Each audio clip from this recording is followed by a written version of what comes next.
안녕하십니까. 고고TV 여명입니다. 모두 행복하시고 화이팅 하십시오. 이 영상은 2021년 5월 7일 날 찍는데 토요일 어버이날 올라갈지 또는 일요일 날 올라갈지 모르겠습니다. 주말 되면은 이렇게 전반적으로 한번 이야기를 다루는 게 고고TV의 특징인데요. 만약에 8일 날 올라가면은 오늘은 어버이날입니다. 사랑스럽게 키운 자식들한테 많은 효도와 많은 머니, 현금을 받으셨는지 모르겠습니다. 고고TV는 5월 7일 날 애들한테 오히려 용돈을 줬습니다. 두 놈 다 실업자라가지고. 하여튼 문재인 나쁜 놈이야. 실업자라가 용돈을 줬는데 어버이날에 괜히 아빠 엄마한테 선물이라도 조그만 선물이라도 못할까봐 기가 죽을 것 같아서 용돈을 좀 줬습니다. 참 비참하다 고고TV. 자, 일단 이거 하나 보고 가시죠. 이번 영상은 윤석열의 거취가 지금 최대의 관심사인데 핵심이 뭐냐, 국힘이 개혁한다는 게 아니고 중도층 2030들의 서윙이라는 거죠. 그래서 지금 이게 며칠 전부터 방송한 거니까 나온 보도니까 절대 지지하고 싶지 않은 정당 하니까 민주당이 39.7%, 40%가 나옵니다. 민주당이. 그 다음에 국힘도 31.5%, 32%가 나옵니다. 약 8% 차이 나는데요. 그리고 안빠들이 지지하는 어디야? 국당도 보면은 7.4% 나옵니다. 7.4%. 현재 국힘의 지지율이 이게 2021년 5월 6일 날 리얼미터에서 발표한 건데요. 국힘의 지지율이 32%. 근데 절대 지지하고 싶지 않다가 31.5%. 그리고 0.5%가 많네. 국힘의 지지율이 절대 지지하지 않을 것보다.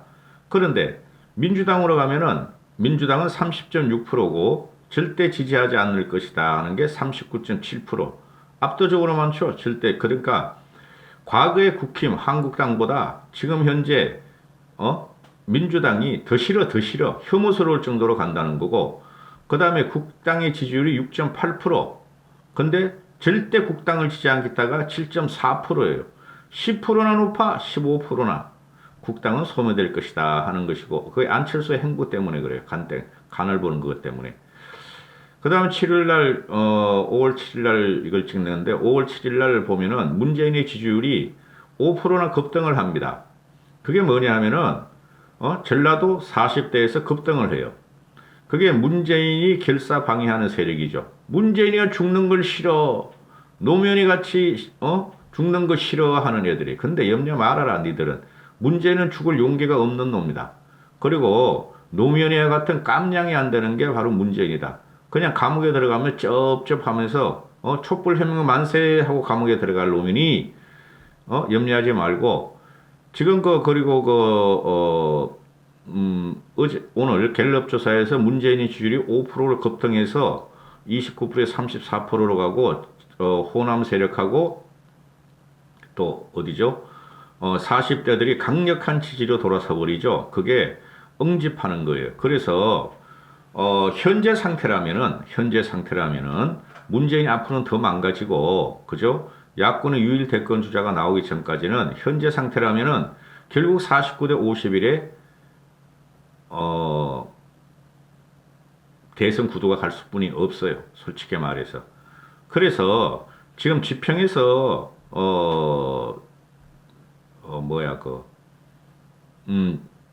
지평을 열면서 중원을 장악하면서 지평을 열려는 윤석열 플러스 김종인 체제가 안 오면요 49대 51로 갑니다. 굉장히 힘든 대선판이 벌어질 텐데요. 근데 5월 6일 날 리얼미터에서 또 발표한 걸 하나 보시면은 가상 대결에서 윤석열이가 이재명한테도 이기고 이낙연한테도 이기고 정세균한테도 이긴다. 여기서 또 이제 586 똘맹이들이 한 명 나올 텐데요. 누구하고도 하면은 윤석열이가 다 5차 범위 밖에서 이긴다. 이렇게 나오는데요. 이거는 믿을 필요가 없어요. 여기서 왜 그러냐면 제가 초도에 말씀드린 대로, 중도층 지지들이 2030 지지가 윤석열한테 몰려 들어와야 하는 겁니다. 그리고 우리 같은 5060. 5060이 이번에 2030만큼 민주당을 버리고 국힘을 지지했어요. 47%. 그거 굉장히 잘 보셔야 돼요. 5060 여러분들은 우리나라의 중심이었습니다. 현재도 중심 있는 분들이 많아요. 그래서 현재 가상대결에서 윤석열이가 뭐 이재명, 낙연이 정세균한테 이거 이긴다 이렇게 나오는데 이거는 지금 믿으면 안 돼요. 말씀드렸다시피 중도 2030에 서윤이 들어가야 되고 5060을 잡아야 되는데 이런 말도 많죠 요새. 저도 한번 방송을 했고 윤석열이가 중도 보수에서 강력한 지지를 받고 있고 그렇죠. 그 다음에 전라도에서도 이재명, 이낙연, 정세균이를 앞서고 있다 하는 내용들이 간혹가다 나와요. 그런데 결국 가면은 전라도는 95% 몰표가 국힘을 안 찍어요. 쉽게 말해서 경상도 세력을 안 찍어. 전라도는 무조건 문재인 세력을 찍게 돼 있어요. 김대중 세력을 찍게 돼 있어요. 95%가. 응? 그러면 그거 15%만 우리 뺏어오면 돼. 박근혜가 그 신성을 할 적에 신성이에요. 그때 압승이 아니고 신성을 할 적에 100몇만 표 차로 이겼잖아요. 그죠? 우리나라 인구 5천만 명에서 100만 표라는 말이 2%뿐이 안 됩니다.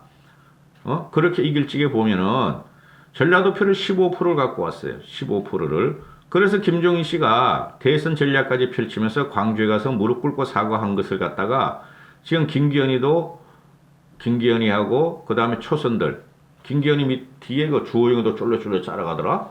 그 다음에 초선들이 있죠. 초선들이 10일 날 광주를 또 방문한다 그러죠. 그죠? 그렇게 해서 일단은 전라도에서 20, 30%는 우리가 갖고 와야 돼요. 그죠? 그런데 자, 세 번째 그래프인데요. 지금 현재 5월 7일 날 갤럽에서 조사한 게 나와요. 지금 그러면은 좌우 진영의 지지율이 어떻게 되는가? 국힘하고 민주당을 빼고 나면은 보수 지지율이 26%가 나오고 진보 지지율이 26%가 나와요. 똑같네요. 그죠? 이게 팽팽하다는 거예요. 제가 항상 말씀드렸다시피 보수는 4.7 보선 때 오세훈을 우리가 뽑을 적에 보수는 30%를 갖고 있었다. 30%는 항상 있었다. 그런데 오세훈이가 57.9%가 되죠.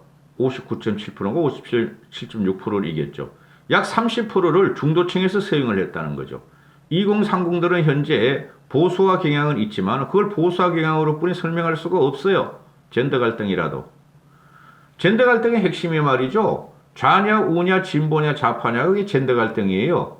그게 진보 애들은 여성 우대 정치, 여성은 약자니까 진보들은 약자를 갖다가 계속 지지하는 애들이니까 그죠? 그런데 그들이 지금 국힘 쪽으로 서행을 들어온다. 그럼 보수화 경향이다. 진보에서 보수화 경향이다 뿐이 설명할 수뿐이 없어요. 그게 진중권이가 아니고 이준석이 말이 맞다는 거예요. 그리고 그래 진보도 26% 나오는데 진보층도 지금 30%가 있죠. 그게 극명하게 나타난 게 박영선이가 40%를 얻어요. 그렇게 그냥 그 문재인이하고 박영선은 대가리가 없다고, 대가리에 뇌가 없다고, 우동도 아까워. 썩은 퉁퉁 부는 라면살이야 솔직히 말해가지고. 그런데도 40%를 갖다가 응집을 해줘. 서울 보선에서. 그렇죠. 그러면은 우리가 그때 보면 뭘 생각하셔야 되냐 하면은 아니 그렇게 진보 좌파가 욕을 얻어먹고 문재인이가 욕을 얻어먹는데도 40%가 박영선을 찍었단 말이에요. 서울이 바로 밑에요. 서울이 선거에서는. 그러면은 대선 가도 현재 스코어라면 40%를 민주당이 가져올 수 있다는 거죠. 거기서 민주당들이 10%만 더 가져오면 돼. 그런데 4.7 보선에 보면은 제가 말씀드리죠. 보수 우파는 30%뿐이 없어요. 나머지 9%인가 29.7%가 중도 2030이 서행 들어와서 우리가 이긴 거예요. 그래서 지금 국힘의 지지율이 많이 약하다는 거죠. 그럼 여기서 보면은 중도층이 현재 33%다. 딱 맞게 떨어지죠. 중도층이 33%다. 물론 고고TV에 보시는 분들이나 타 지식인들은 다 아실 거예요. 중도층이 보수 진보를 앞서가죠. 34%. 그런데 뭐가 문제냐?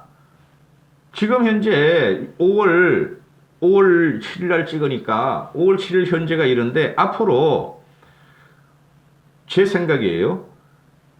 이거 뭐 민주당을 이탈하는 세력은 점점 많아질 것이고 시간이 지나면서 여러 가지 문제가 있어요.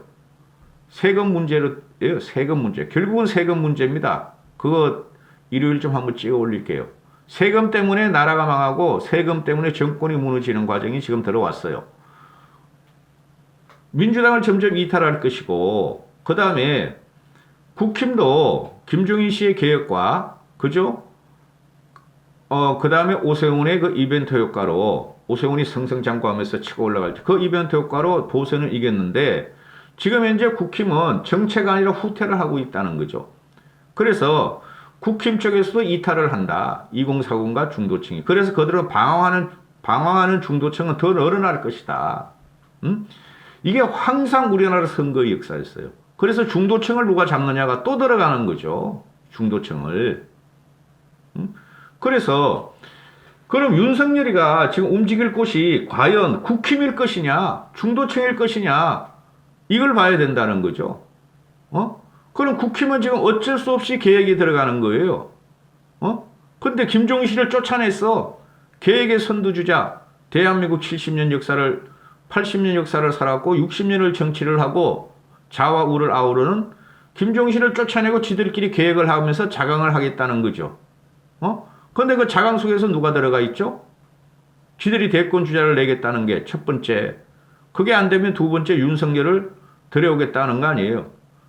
그 자강이라는 소리가 지금 원희룡 있고 유승민 있고 원희룡 유승민은 진짜 괜찮은 인물이에요. 근데 대통령감은 아니라는 거죠. 그 다음에 홍준표 복당시키고 안철수 입당이나 합당시키고 황교안이 다시 대권 재도전하려고 그러고 그렇죠.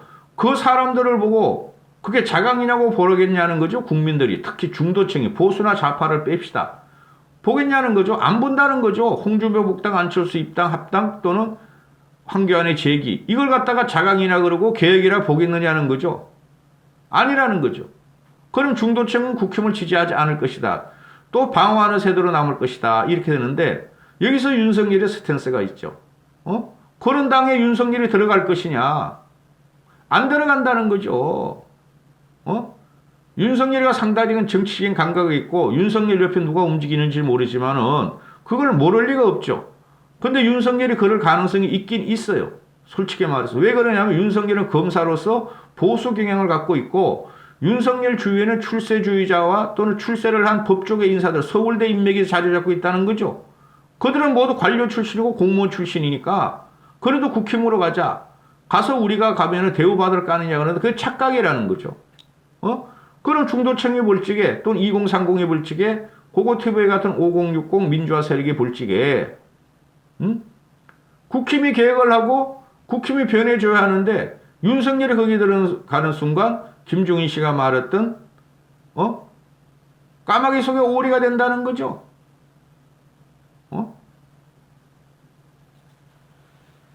까마귀 속에 백론가? 그렇게 된다는 거죠. 그래서 윤석열의 스탠스가 지금부터 나오는 거예요.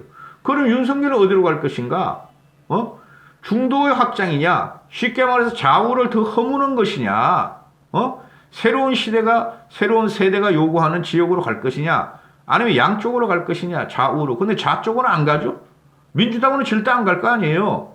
그럼 국힘 쪽으로 가기 위해서는 어떤 정치 작업을 해야 되는가? 윤석열이. 그렇죠? 중원의 깃발을 꼽을 수뿐이 없다. 이렇게 되는 거죠. 근데 중원의 깃발을 꼽으려고 그러면은 안철수가 그걸 호시탐탐 노리고 있죠. 불의를 갖고. 접시에 있는 모이를 쪼고 있는 게 바로, 안철수의 성격이란 말이죠. 접시에 좁쌀이 있고 접시에 물이 있으면은 그 긴 부리로 그걸 먹으면서, 자기는 대단한 양 착각을 하는 게 바로 안철수라는 거죠. 중도는 안철수 편이 아니에요. 제가 누누이 말씀드리지만 중도는 어느 누구 편도 아니에요. 그런데 안철수가 자기는 중도 확장성이 있고 중도의 지주라고 지금 생각을 하는데 그러면 왜 졌냐 이거지. 4.7 보수들도 똑같은 중도 서용이 가장 강했는데 왜 오세훈이하고 국힘하고 김종인 씨한테 졌냐 이거지. 근데 국힘은 또 안철수의 중도 확장성을 끌어들이려 가지고 그러려고 그러는데 안철수는 지금 발을 안 담그려고 그러죠. 윤석열의 행보에 따라서 안철수는 움직이는데 윤석열이 중원에 꼽는 순간 중도 확장을 해서 보수로 확장한다. 중도 기점으로 보수로 확장한다. 이렇게 돼. 이제부터는 거꾸로 되는 거죠. 고고태배가 항상 보수를 중심으로 중도를 확장해야 된다 그러는데 뭐 말은 비슷해요. 그런데 지금 국힘 쪽에서 계획을 한다 그러지만은 그 인물로는 계획이 안 될 것이다 하는 것이 대부분 지식인들이나 사람들의 합리적인 국민들의 생각이죠. 그럼 윤석열은 중도로 갈 수뿐이 없다. 중도로 가서 보수를 확장한다. 보수 쪽으로 간다. 그게 중도 보수다. 이렇게 되는 거죠. 그러니까 보수보다는 중도의 방침이 있다는 거죠. 제 생각에는 윤석열이가 그런 중원으로 갈 수뿐이 없다. 중원으로 가는 순간 국힘의 대선 주자들 또 안철수 합당하고 홍준표 복당하고 황교안 다시 태어나고 이럴 경우에 TK 일부 세력, TK도 많이 계획적으로 변했어요 지금. 그러면은 그렇게 될 경우에 그들은 윤석열하고 대치관계가 있지 절대 윤석열을 호락호락 말이죠. 자기 당으로 이끌려 그러지 않을 거예요. 그게 정치 공학이니까. 역학 몰라 솔직히 이 사람들. 그래서 결국은 중도층이 지금 점점 넓어지기 때문에 5월 7일 날 리얼미터가 갤럽이 발표한 게 중도 33%, 보수 진보 26% 10분이 안 되는데 중도는 지금 넓어질 것이다.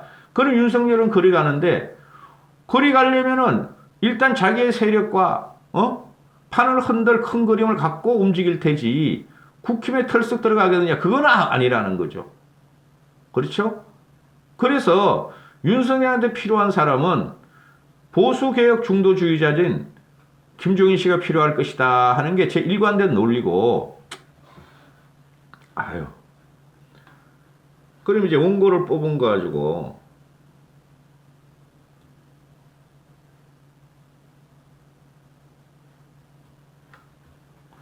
지금 국민의힘이 지들이 변하고 싶어서 변하는 거 아니에요. 정권은 잡아야 됐고 지네 목줄이 지금 국민들보다 버림받게 생겼으니까 지금 친박의 부활 요번에 김태흠이가 30% 얻는 거 보면 제가 놀랐다니까요. 아직도 그래 잔존세력이 있고 또 민심하고 현재 결의가 됐는데 조디로 말로만 우리는 계획을 한다 국민 앞으로 가겠다 그러는데 그게 이때까지 김종인 씨가 10개월 동안 한 거예요. 할 수 없이 지들이 죽을 것 같으니까 완전히 죽을 것 같으니까 망했는데도 불구하고 폐가에서 그 폐가 완전 없어질 정도 되니까 김종인 씨를 비대위원장으로 부르는데 쫓아냈단 말이죠. 그래서 김종인 씨가 광주에도 가고 정강정책도 바쁘고 중도로 가고 그래서 이겼는데 그걸 자연스럽게 지들도 따라 하려고 그러는 거야. 국힘 애들이 쫓아내고 나서 다 보고 있어요 국민들이. 그래서 주영이가 되든 나경원이가 되든 지금 그 김기현이는 뭐 원내 총무니까 걔네들이 돼도 중도로 확장을 오르칠 거예요. 황교안이도 그럴 걸 아마 중도로의 확장? 태극기부대가 어울렸다가 그걸 믿느냐는 말이지 사람들이. 나경원이가 중도로 가자 그러면은 나경원이가 4.7 보선까지 말이지 쉽게 말해서 극우라는 애들을 전의견 같은 애들 또는 그 광화문 세력을 갖다가 지 밑에 딱 전략 참모로 두고 선거를 하다가 완패했잖아요. 오세훈이한테 시민경선에 들어가서. 근데 얘네들이 뭐 박근혜 탄핵이 잘못됐다, 사면이 잘못됐다 이런 말을 할 적에 그냥 초선들을 뒤박아 버리잖아요. 그런 말 하지 말라고. 그죠? 그러니까 한국당과 같은 황교안 체제와 같은 체제로는 안 돌아갈 것이라도 잔존 세력이 지도부에 남아있는 한 국민들은 표를 안 줄 것이다. 정서적으로 멀어질 것이다. 이렇게 되는 거죠. 그래서 하청영위원회에 나와서 말 황골 탈퇴하자 뭐 어쩐다 저런다. 사람이 바뀌자면 안 돼요. 바뀌지 않으면. 그러니까 시너지라는 것이 얘네들이 자강을 하면은 거기서 유승민이나 원희룡이 있으면 부채라 이거야. 키우라 이거야. 근데 그것도 못해. 그 자원을 놔두고 그거 못 띄우고 안철수 들어와 홍준표 들어와 이러고 있으니까 돌아버리는 거지 국민들은. 응? 얘네가 지금 국힘이 모이는 게 뭐예요? 말하는 게 그대로 반문정서를 갖고 한다는 거죠. 반문정서. 그럼 이길 수 있다. 반문정서로 통합하자. 그 안철수라는 놈도 그렇고 홍준표라는 놈도 그렇고. 그런데 2039가 중도층이 문재인은 싫어. 더불어민주당이 이제 혐오스럽게 변했어. 근데 왜 반문정서냐? 어? 우리가 볼 적에 너희들 반박 정서도 있다. 반보수 정서도 있다. 그것만 가지고 안 된다는 거죠. 그러니까 외연 확정을 누가 할 것인가? 중도와 보수를 어울리면서 윤석열이가 있는데, 말씀드렸죠. 현재는 윤석열이 압도적으로 나와도 결국은 대선일 가면은 전라도 표는 저쪽으로 다 가. 그래서 40대는 변할 가능성이 지금 많이 없어요.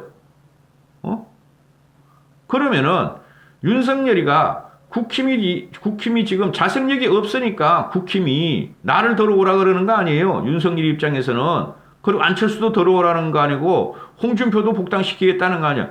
윤석열 입장에 봐서 왜 그들하고 어울려? 왜 까마귀 속에 백로가 되겠냐 이런 생각을 윤석열은 할 수 있다는 거죠. 물론 윤석열이가 사내답게 마음도 넓고 사내 같은 기질이 있으니까 과감하게 들어갈 수 있지만 들어가는 순간 힘들다는 거죠. 자생력이 없는 당이 왜 들어갈 것이냐 윤석열이가 이렇게 되는 거죠. 그리고 윤석열이 참모가 지금 누가 움직이는지 지금 되게 궁금해요. 윤석열이가 나오는 순간 다 오픈이 될 텐데 그러면 또 평가를 달리할 수 있겠죠.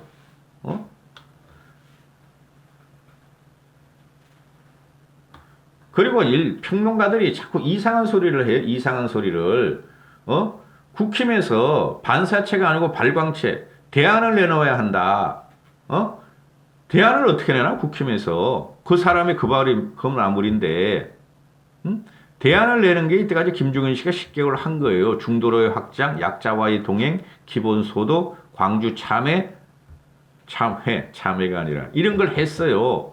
근데 그걸 갖다 김종인 씨가 그렇게 반대하던 것들이 지금 다 당권을 잡고 그러려는 거 아니에요.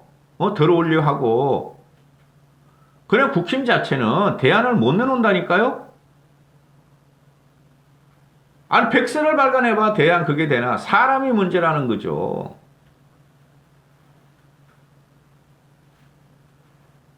그래서 윤석열의 행보는 보수 중도인데 보수 중도 지향으로 가는데 중원부터 깃밟고 확장하면서 중원층을 끌어들이고 평정하면서 보수 쪽으로 가서 대권 주자가 된다는 생각을 해야 된다는 거죠.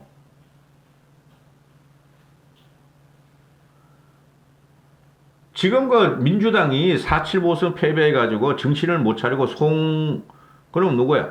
송영길이가 개혁을 하겠다고 비주류를 갖다가 막 가용하시고 있죠, 그죠? 그리고 부동산 세금도 좀 뜯어 고치겠다 그러는데 그거 안 돼요, 근데 뜯어 고치더라도 근본적으로 과거 2년 전으로 못 들어간다고.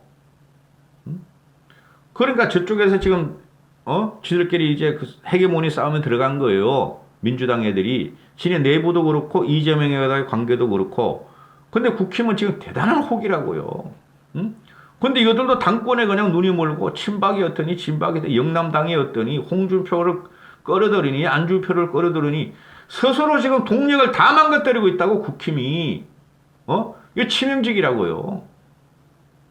아니 김종인 체질 그대로 놔뒀으면 될 거 아니야. 그럼 지금 벌써 결판 났다고. 윤석열 벌써 국힘에 들어간다고 벌써 선포했을 것이고, 우길성천의 기세로 우리 갈 수 있었다고. 이 국힘 이것들이 말이죠. 그 중진 삼성급 이상들은 다 멍청해. 다 싹 갈아엎어야 돼, 솔직히. 민주당은 말할 것도 없고. 중도는 점점 확장될 것이며, 윤석열의 행보는, 넓게 사용될 것이다 하는 게 고고TV의 여명의 생각이에요. 그래서 오만 그 평론가